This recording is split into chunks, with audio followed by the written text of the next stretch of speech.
I'm Bishop Cirillo Flores. It is my pleasure to introduce this presentation intended to promote safe environments in parishes and schools throughout the Diocese of San Diego. Our diocesan policy on safe environment programs embraces the National Charter for the Protection of Children and Young People, which calls for the ongoing training of parents, educators, church ministers, volunteers, and others regularly involved with minors as to the issue of child abuse, including sexual abuse. We want to ensure that our children and young people will worship, study, and participate in church activities in the safest and most secure settings possible. Thank you for all that you do on behalf of the mission of the church, and in particular, for participating in this training program. Hello, I'm Rod Valdivia, Chancellor of the Diocese of San Diego. With me are Dr. Cindy Kelbs, a pediatrician and medical director of the Chadwick Center at Children's Hospital, Detective Jim Norris, a detective in the San Diego Sheriff's Department's Child Abuse Unit, and Mr. Colin Murray, an attorney in private practice who was formerly a deputy district attorney in the Family Protection Unit at the San Diego County District Attorney's Office. We are all parents, practicing Catholics, and active in our parishes. As professionals, we respond to child abuse every day. As parents, we worry about our own kids. And as Catholics, we want our church to be a safe place for all children. As we strive to implement a safe environment program in our parishes, we need to recognize risk factors and concerning behaviors associated with child abuse, understand our responsibility or obligation to report our concerns, teach our children rules for reducing the risk for abuse, and how to tell a parent or trusted adult if they are abused. Child abuse means simply the maltreatment of children. Children can be abused in many ways. They may be physically hurt by an adult. They may be neglected, meaning that basic needs are not met. This may include physical as well as emotional needs, along with appropriate supervision. Emotional abuse is not uncommon. The most common form of emotional abuse is exposure to domestic violence, although demeaning children or calling them names also constitute emotional abuse. Children may be exploited sexually. This has become more prevalent with the advent of the web and increasing access to the internet. Lastly, children may be abused sexually, usually by someone known and trusted by the child and family. Abuse and exposure to domestic violence can have lifelong effects. People abused as children are more likely to self-medicate with drugs, alcohol, or tobacco, leading to increased risk of heart and lung disease and cancer. Abused children have higher rates of depression, anxiety, post-traumatic stress disorder, and other mental health problems. They also may have problems with school performance and forming healthy relationships. Abused children may be at higher risk of using violence to resolve conflict. Fortunately, treatment is available to diminish these potential long-term effects. It is important to recognize abuse and neglect in order to help ensure that all children live, study, and worship in a safe, secure environment. Abuse is common. According to a recently released report from the United States Department of Health and Human Services, in the year 2002, 1.8 million referrals were made nationally to protective service agencies due to concerns of child abuse or neglect. These reports represent more than 3 million children. As these numbers only reflect children reported to an official agency, this number is actually an underreport of the number of children harmed. Of these children, 60% experienced neglect, 20% were physically abused, 10% were sexually abused, and 10% were emotionally or psychologically abused. Too often we think we can tell who the victims of domestic violence and child abuse are just by looking at them. It's easy to think that these victims are those people that don't look like us. But abuse affects all groups similarly, regardless of skin color or socioeconomic status. Similarly, perpetrators of abuse come in all shapes, sizes, colors, and professions. Most abused and neglected children will look and act completely normal. Any form of abuse, however, may cause problem behaviors in our children. Substance abuse may be a form of self-medication. Drugs, alcohol, and tobacco are used to make victims feel better. Sexually abused children may exhibit abnormal sexual behaviors that may run the gamut from age-inappropriate knowledge of sexual behavior to sexual requests to inappropriate sexual behavior with peers and to seductive behavior towards adults. Most runaway children have been abused as they try to escape their unsafe environments. Anger, violence, and bullying are all seen more commonly in abused than in non-abused children. An abused child may also be depressed, withdrawn, and sad. School failure and attendance problems are frequently present in those abused. Lastly, abuse may cause a child to self-harm or self-mutilate, and as with drugs and alcohol, this is done to try to make the child feel better. Remember again that most abused children will look normal. In fact, some children accommodate to the abuse by excelling in school or sports, thus avoiding the concern of adults in a position to help them. When these high-achieving children later report abuse, their credibility is sometimes questioned because they don't conform to our stereotypes of what a victim of child abuse might look like. The best way to tell if a child has been abused is for that child to disclose the abuse. One of the most common ways children disclose abuse is to tell another child. It's not unusual for the child hearing such a report from a friend to tell a parent or a teacher. It's important to report these disclosures and let Child Protective Services and law enforcement do their investigative work. It is not uncommon for a child to delay telling someone about the abuse. This may cause some to question the child's credibility. Children may have been threatened not to tell. A very young child may not realize that her or his experience was abusive. Too often, when children do summon up the courage to tell, the threats the perpetrator of the abuse has made to keep the abuse a secret come true. A loved family member, teacher, or volunteer may be arrested. The child may be removed from the home. The child may not be believed by family members, teachers, friends, or parishioners who blame the child for the crisis the report has caused. Just as we've said, most abused children will look completely normal to the casual observer, most adult abusers will also look like typical adults. They may be predisposed toward maltreatment as a result of having been abused, neglected, or exposed to domestic violence while growing up. They may lack the life experience to form intimate, satisfying adult relationships, and consequently exploit the only relationships available to them, those relationships with children. Adults who seek opportunities to spend time alone with children or adolescents, particularly those not related to them, may be abusers. Parents shouldn't hesitate to set limits on settings which may make their children vulnerable. It's important to remember that most children are abused by someone known to them, and that often the abuser has access to the child because the child's parents trust him or her. There are things we can do to reduce the risk of abuse of children in our parish and at home.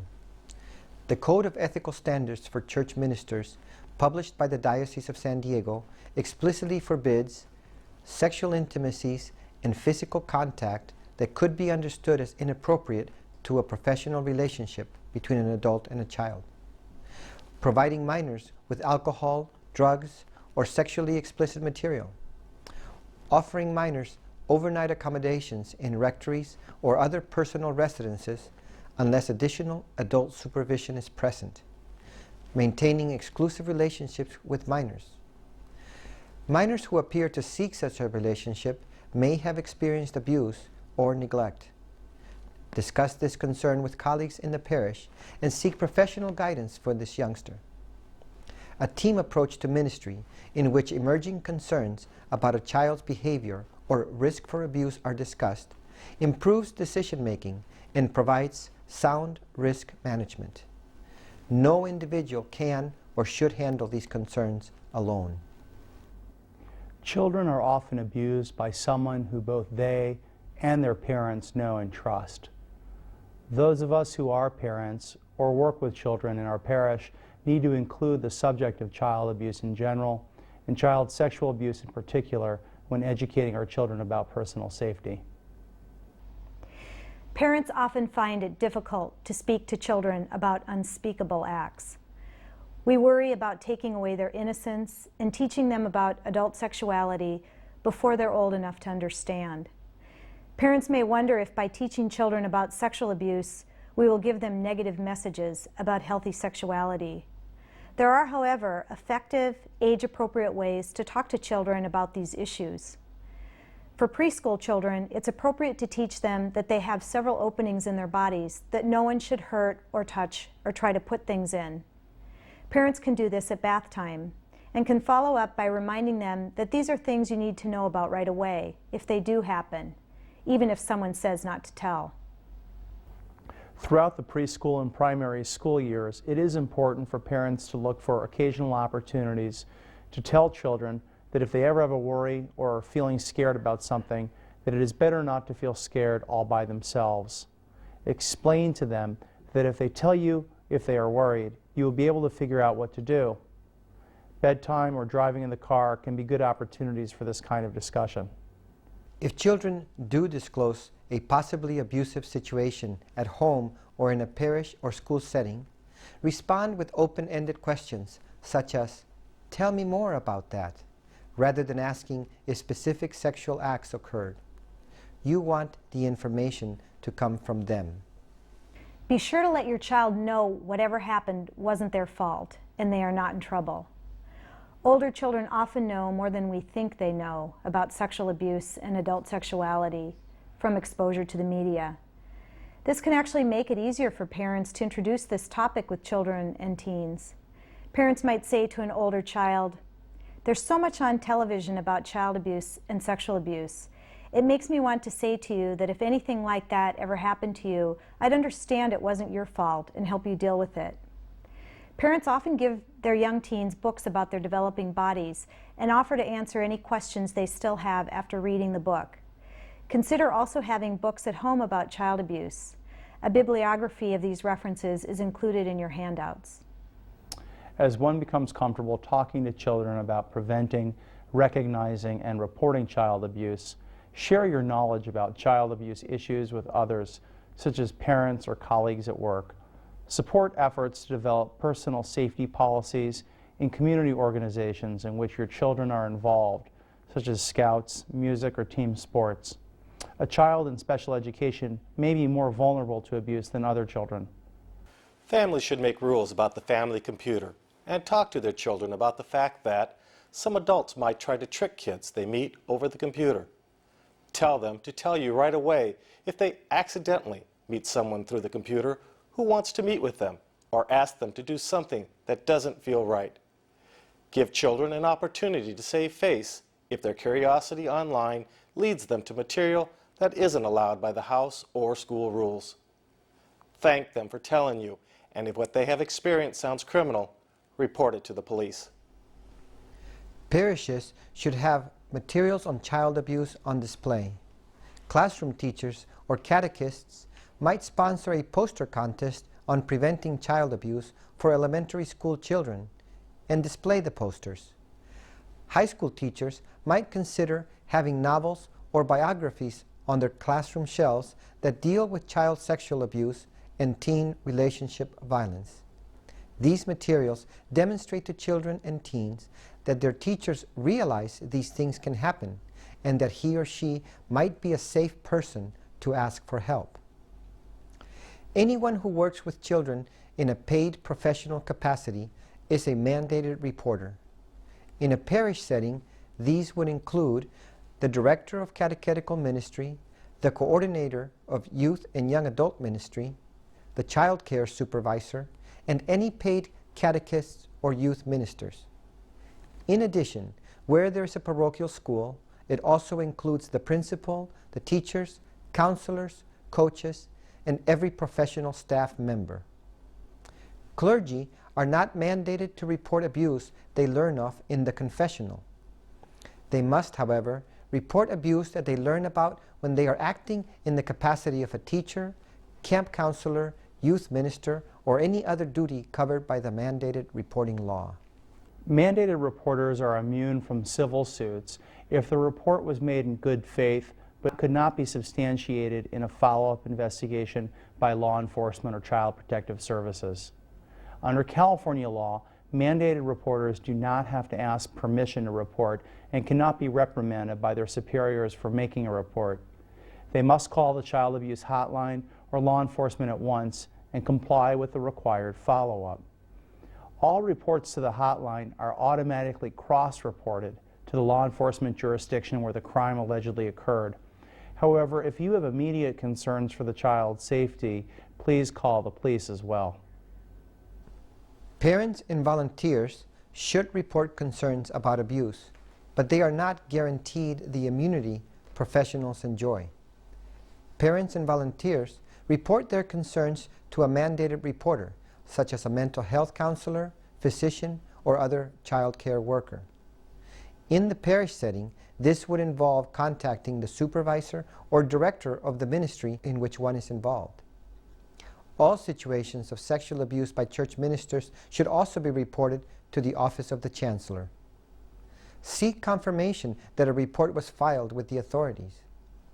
Additional training in mandated reporting is made available to directors of catechetical ministry, coordinators of youth and young adult ministry, and Catholic school administrators by the diocesan offices. Both Child Protective Services and law enforcement's first obligation is to evaluate the safety of the child. Child Protective Services must decide if the child can safely remain at home during the investigation of an in-home abuse and following any criminal proceedings. While most non-offending caretakers do protect their children, occasionally children are placed in foster care for their safety. After evaluating the immediate safety of the child, law enforcement must determine if a crime is committed, conduct an investigation, and may present the case to the district attorney for criminal prosecution of the alleged perpetrator. The Deputy District Attorney in the Family Protection Unit screens the case with the detective, reviews the evidence, and decides if criminal charges should be filed. Child Protective Services follows up by evaluating the child's non-offending caretaker's ability to protect the child. Child Protective Services responds primarily to abuse that occurs in the child's home. The CPS worker must petition the juvenile court on the child's behalf. When children are placed under the protection of the court, the proceedings must include a reunification plan. If the caretakers fulfill the reunification plan, the child will return to their care. CPS may not be involved when a child is allegedly abused by someone outside of the home, such as a neighbor, relative, teacher, minister, or camp counselor. The parents presumably do not fail to protect their children by sending them to church or scouts. Unless parents are uncooperative with the law enforcement investigation of such crimes, CPS will probably not intervene. If a child confides in you that they are being abused, or you find yourself in the role of supporting a child who has reported abuse, remember to assure the child the abuse was not her or his fault. It's not your job to decide if the allegations are true. As a mandated reporter or a volunteer, your obligation is to report your concerns to either CPS or law enforcement or to your supervisor. The consequences of reporting abuse can be a lonely role for the reporter, the victims, and the victim's family. Be supportive, be informed, and know your resources. It is our hope that the material in this program will be a springboard for parish and school communities to become ever more aware of the prevalence of child abuse and in particular of child sexual abuse. This program includes a list of available resources and suggestions as to how parish and school groups may make additional efforts in implementing a safe environment program. It is painful for all of us to consider how much so many have suffered over the years, especially when the abuser was a member of the clergy. As people of God, our church today is committed to making sure the abuses of the past will never be repeated. We have been given the challenge of addressing the suffering caused by these abuses, and with God's grace, we will restore the confidence of all parents and the innocence of children by the actions we take today. It is our hope and prayer that education about potential abuse and appropriate guidelines, procedures, and laws for recognizing and reporting suspected abuse will be a faith-filled journey of healing for our church.